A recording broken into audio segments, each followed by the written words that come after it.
A história tradicional coloca os comerciários vindos de São Paulo, José, Luiz e Henrique Popp, foram os principais responsáveis pela criação do Sport Clube Internacional. Porém, existem muito mais nuances que precederam a fundação de um clube com a complexidade do Internacional. Os Popp não foram os fundadores do clube enquanto irmãos. O irmão Henrique é o único envolvido ativamente na fundação do clube. Os Popp, enquanto migrantes vindos do estado de São Paulo, no ano de 1901, se estabeleceram rapidamente como membros frutíferos da comunidade e Henrique como um jornalista atuante e prolífico, trabalhando entre eles no jornal A Federação ligado ao Partido Republicano Rio-Grandense, bem como colaborando inclusive com os jornais da comunidade afro-rio-grandense da época, como o jornal O Exemplo. Anos antes da fundação do clube. E com a já existência do futebol em terras gaúchas e porto-alegrenses, dentre eles o Fußball, Clube Porto Alegre e, igualmente, o clube que se tornaria o notório rival, o Grêmio Futebol Porto-Alegrense, ambos os clubes ligados aos setores da alta burguesia local e, essencialmente, clubes da colônia germânica. O grupo que se tornaria, o coletivo que fundou o SC Internacional, já se reunia em locais do centro histórico de Porto Alegre e principalmente no bairro Cidade Baixa, Porto Alegre. O grosso do grupo eram estudantes secundaristas, a maioria vinda do interior do estado, cujos pontos de encontro eram locais da região da Cidade Baixa, em especial da região do Areal da Baronesa, e notoriamente o estúdio de fotografia de Júlio Calegari, em frente ao porto de Porto Alegre. Esse grupo de jovens rapazes e algumas moças, cuja idade girava em torno de 16 até 20 anos de idade, habitavam o centro histórico e partes da atual Cidade Baixa, e esse se torna o primeiro elo do Internacional, antes mesmo de sua fundação, com a comunidade negra rio-grandense, pois estes jovens frequentavam e criaram elos com os espaços ancestrais da citada comunidade. Não por acaso o clube, em sua aurora, e também pela ligação com o carnaval da cidade, foi amplamente recebido e adotado como um representante da comunidade afro-riograndense em uma época em que havia ampla segregação de espaços na cidade. Reunião de fundação foi marcada para o dia 4 de abril de 1909, na Avenida Redenção, no 141, hoje Avenida João Pessoa, 1025, em frente a José Bonifácio, na casa de João Leopoldo Seferin. O número de interessados surpreendeu. Teriam sido cerca de 40 pessoas, entre as quais estavam comerciários, estudantes, funcionários públicos, trabalhadores do cais do porto e, de acordo com historiadores, também pessoas da comunidade afro-riograndense, na época uma atitude de extrema coragem e que gerou inclusive discussões internas no evento. Todos se mantiveram na reunião, e ali estava sendo lançada a semente que se tornaria o clube. Por anos aparecia o mito de que os Popp tentaram ingressar no rival, o Grêmio, e que teriam fundado o Internacional por despeito após serem rechaçados. E essa hipótese, da mesma forma que o mito de que o Internacional seria um clube fundado por italianos em oposição ao germanismo do rival, se mostra falsa, na medida que os irmãos Popp sabiam do caráter germanista do clube em questão e de não existir qualquer registro ou relato de que houve tal intenção. Primeira diretoria A. Primeira diretoria colorada foi escolhida em uma reunião na noite de 11 de abril de 1909. Como primeiro presidente, foi escolhido o dono da casa, João Leopoldo Seferin, de apenas 17 anos. Mas o presidente de honra tinha que ser mais velho e com prestígio indiscutível na cidade, e assim ocorreu. Foi escolhido para o cargo o chefe do asseio público da Intendência Municipal e líder político distrital, capitão Graciliano de Faria Ortiz, que também era sogro do jovem orador Henrique Popp Leão. O Internacional foi fundado por uma audição majoritariamente jovem, com menos de 20 anos, das mais diversas etnias e classes sociais. Importante notar que o Internacional nasce de uma mescla de pessoas muito jovens, o primeiro presidente sendo menor de idade pelos parâmetros atuais, e alguns patronos como o capitão Graciliano Ortiz. Naturalmente, o futebol no começo do século XX era um esporte extremamente elitizado, e a figura tanto de Ortiz quanto de Pope, membros já notórios da comunidade porto-alegrense, serviram como um chamariz e um elemento balizador da nova instituição. A origem do nome, uma distorção histórica. No começo do século XX, muitos clubes eram identificados com colônias de imigrantes de determinada etnia ou nacionalidade, por exemplo, o Palestra Itália Paulista, em relação aos italianos, e o Vasco da Gama, em relação aos imigrantes portugueses. Já o nome Internacional identificava diversos clubes que não eram fechados para grupos étnicos, entre eles o Sport Clube Internacional, São Paulo, que havia sagrado-se campeão paulista de 1907 e que talvez tenha inspirado o nome do Colorado. Entretanto, durante a Segunda Guerra Mundial, houve diversas perseguições aos imigrantes alemães e italianos, países contra os quais o Brasil estava em guerra. Nessa onda de nacionalismo, o Palestra Itália de São Paulo mudou de nome, passando a se chamar Palmeiras, enquanto o homônimo de Minas Gerais se tornou Cruzeiro. Plantou-se na imprensa a tese de que o Internacional fora fundado por italianos e que seu nome era em homenagem à Internazionale de Milão. Ocorre que o clube milanês foi fundado apenas um ano antes do Internacional e só havia jogado 2 partidas, numa época em que os recursos de comunicação eram bastante precários, ainda mais tratando de apenas mais um entre os milhares de clubes para a prática de futebol que surgiam naquele período no Brasil e no mundo. Além disso, a família Pope, que chegou em Porto Alegre em 1901, seria de origem holandesa, tendo diversos antepassados no estado de Pernambuco. Há uma corrente antiga que comenta que o nome Internacional seria, na época, como um flerte com o comunismo, ou também com a ideia de internacionalismo que existia com força no seio da comunidade estudantil no período. Essa hipótese era tomada como verdade pelo ex-dirigente e político gaúcho Ibsen Pinheiro. Segundo ela, uma instituição que havia sido pensada, fomentada por tantos anos, não teria uma escolha de nome tão pueril quanto a homenagem a um clube paulistano relativamente irrelevante, ainda mais se tratando de uma plateia formada inteiramente por gaúchos, com a exceção de Pop e um par de uruguaios, entre eles Florencio e Gartua. Como nota o pesquisador Tiago Vaz, e também o falecido dirigente, há um nítido sentido político em se fundar um clube democrático, aberto para todos, e obviamente uma forma de desafiar o status quo do esporte na época, que eram os clubes étnicos de origem burguesa, como o que se tornaria seu histórico rival. Escolha das cores após a criação do clube. Na terceira reunião foram escolhidas as cores vermelho e branco.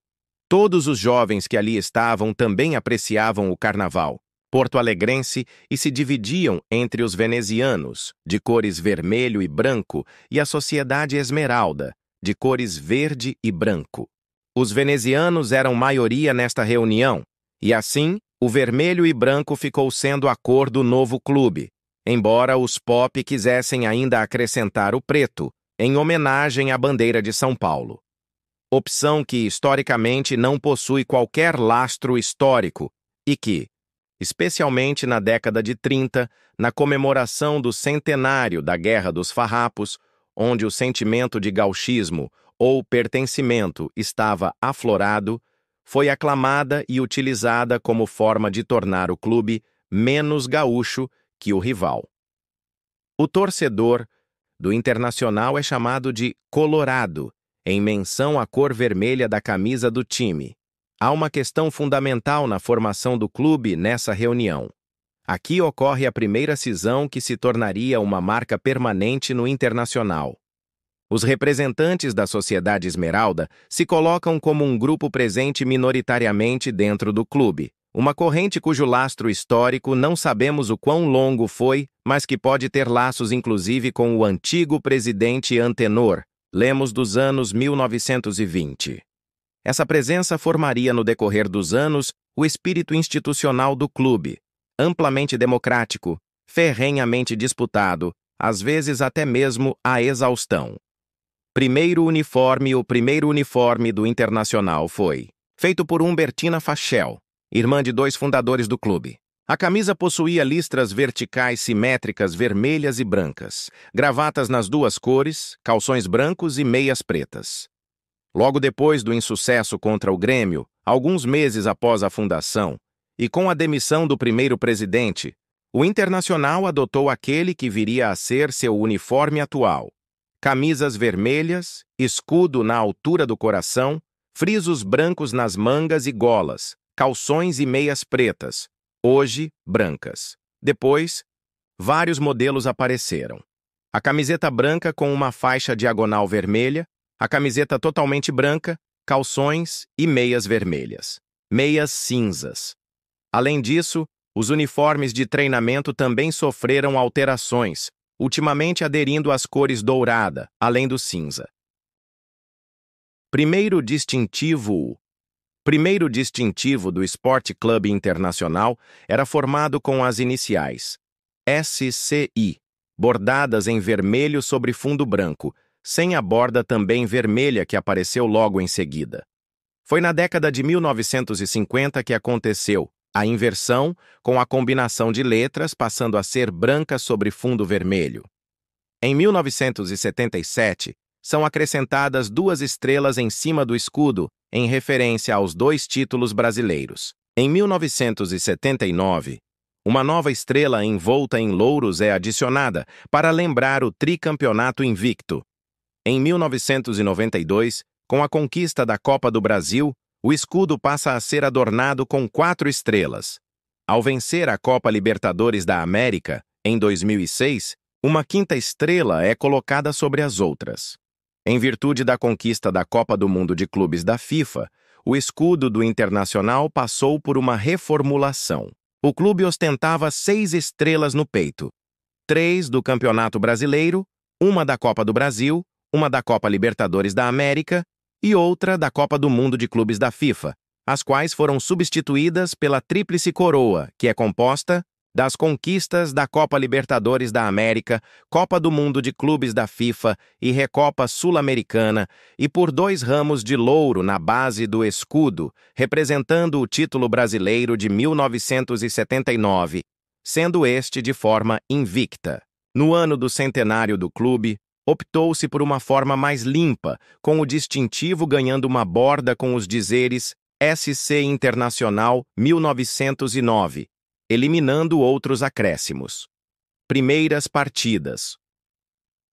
Internacional realizou seus primeiros treinamentos, já no primeiro mês de fundação, em abril de 1909, num terreno da Rua Arlindo, na Ilhota. Mas o time nem chegou a jogar ali, ficando no local apenas 1 ano, pois as inundações eram frequentes. Atualmente, neste local fica a Praça Sport Clube Internacional, no bairro Azenha. Para marcar definitivamente a rivalidade entre os 2 maiores clubes do Rio Grande do Sul, os dirigentes do clube convidaram o Grêmio, já com 6 anos de experiência, para disputar o primeiro clássico Grenal da história. No dia 18 de julho do mesmo ano, o Internacional realizou sua primeira partida, no estádio do Grêmio, Baixada, situado no bairro Moinhos de Vento. O resultado não poderia ser pior para o Inter, que com apenas 3 meses de fundação, perdeu por 10-0 para o Grêmio.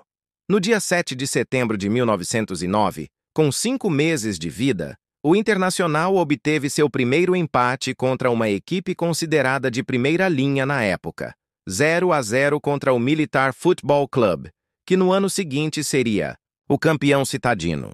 Mas a primeira vitória viria ainda neste ano, no dia 12 de outubro contra o mesmo Militar, por 2-1. Esta foi a primeira de muitas vitórias do clube. Em 1910, o clube foi transferido para um campo da Várzea, Parque da Redenção, local que hoje ficaria entre o Hospital de Pronto-Socorro e o Colégio Militar. O lugar possuía até um elegante pavilhão para 1000 pessoas. Em 1911, o lateral direito Benjamin Vinholes marcou o primeiro gol colorado contra o Grêmio, no 10-1 para o tricolor gaúcho.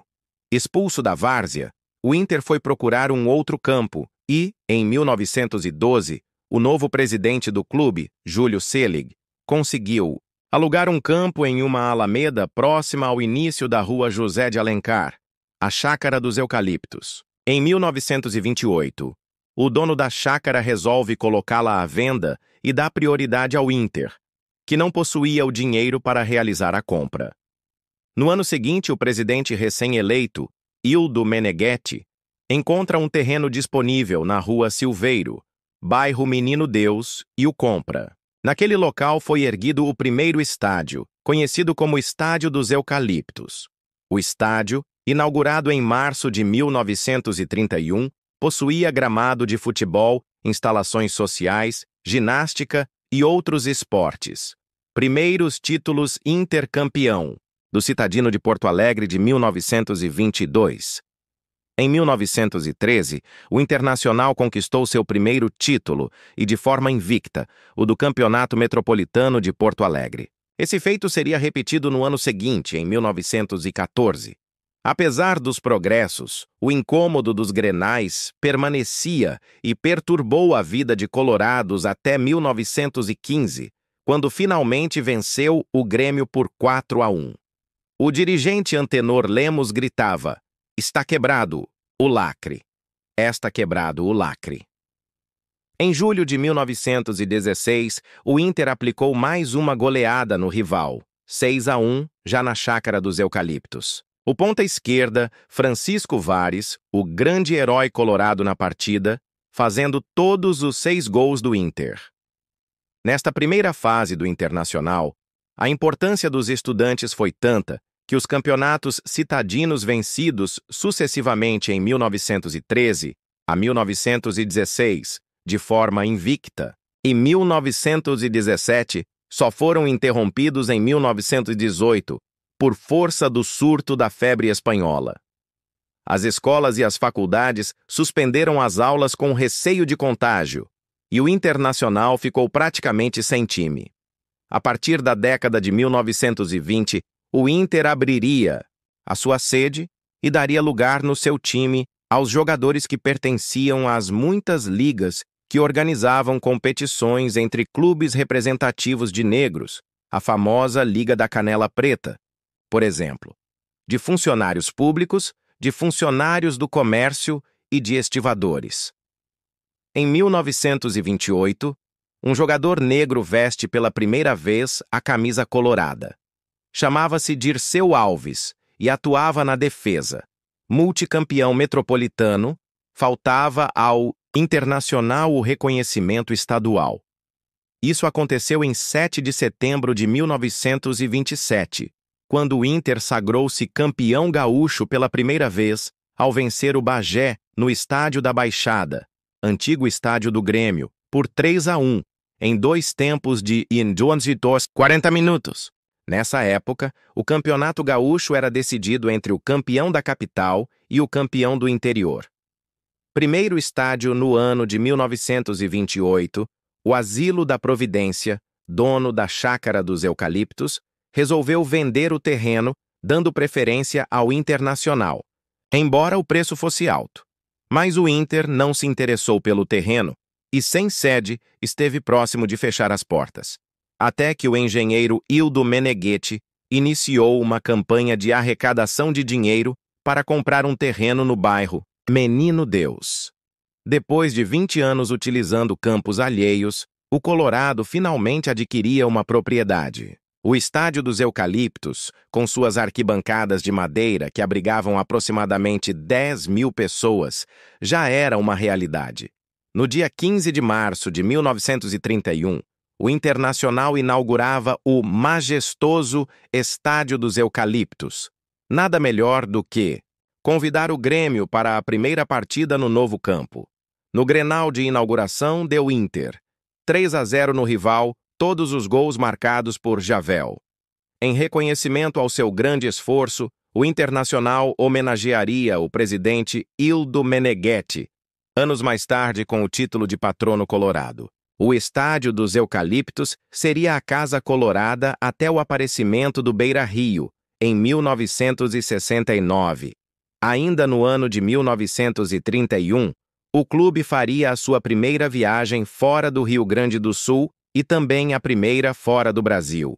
A ocasião deve-se ao amistoso realizado contra o Uruguaio Oriental, no dia 25 de maio em Rivera, no Uruguai.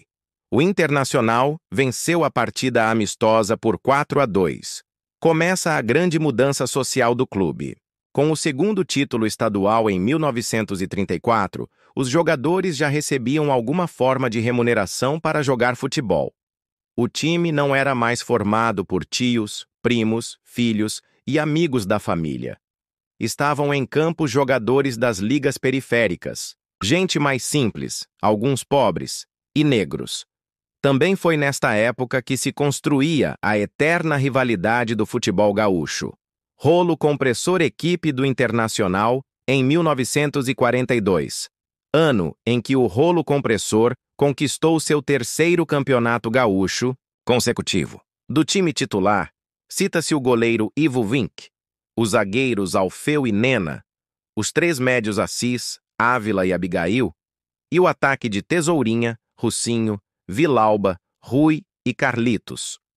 Rolo Compressor era um time extremamente ofensivo formado pelo dirigente Roche de Almeida Barros, o Rocha, quando assumiu a presidência do clube em 1940. No Rolo, se consolidavam aos poucos as peças de um time de futebol que seria invencível. No ataque, destacava-se Carlitos, o maior goleador da história do futebol gaúcho, marcando 485 gols. Quem criou a expressão rolo foi Vicente Rau, o maior rei momo de Porto Alegre, cujo reinado foi de 22 anos, de 1950 a 1972. Jogador do Internacional na década de 1920, inclusive fazendo parte do grupo de jogadores que conquistou o primeiro campeonato gaúcho do Inter em 1927, acabou sendo inscrito na história do clube como o seu insuperável animador de torcida. Gostava de futebol e da juventude, tanto que foi ele quem criou as primeiras escolinhas de futebol do Internacional. Aliás, Vicente Rau era um caso de coloradismo patológico e fatal. Nasceu justamente em 4 de abril, data de aniversário de Duzenduain, seu clube do coração. Se divertia em dizer que não havia nascido. Foi inaugurado. Rau fazia desenhos dos jogadores do Inter e do time todo em forma de um rolo compressor, amassando todos os adversários. Depois, levava suas charges pessoalmente aos jornais. É deste tempo também o surgimento das grandes faixas com inscrições de apoio, bandeiras e entradas do time em campo abaixo de papel picado, uma barulhada de sinos, sirenes e foguetes. Por iniciativa de Rau também, surge nesta mesma década prodigiosa a primeira torcida organizada do Internacional e do Estado, denominada Departamento de Cooperação e Propaganda. Na década de 1940, a grande equipe do Internacional teve um retrospecto avassalador contra o rival. Em 28 grenais venceu 19, empatou 5 e perdeu apenas 4. Nesta mesma época, conquistou o hexacampeonato estadual, de 1940 a 1945, sendo que em 1942, 1943 e 1945 foi invicto. Em 18 de novembro de 1945, o Internacional ganhou o inédito título de hexacampeão gaúcho, na Timbaúva, Estádio do Força e Luz, jogando contra o Pelotas. A partir daí é que o apelido de rolo compressor dado por Vicente Rau ganhou fama. Os grandes clubes do eixo Rio-SP apareciam com propostas milionárias, mas os jogadores recusavam-se a sair de Porto Alegre. O time mais ofensivo de todos os tempos já surgido no Rio Grande do Sul durou praticamente toda a década e teve um sucessor,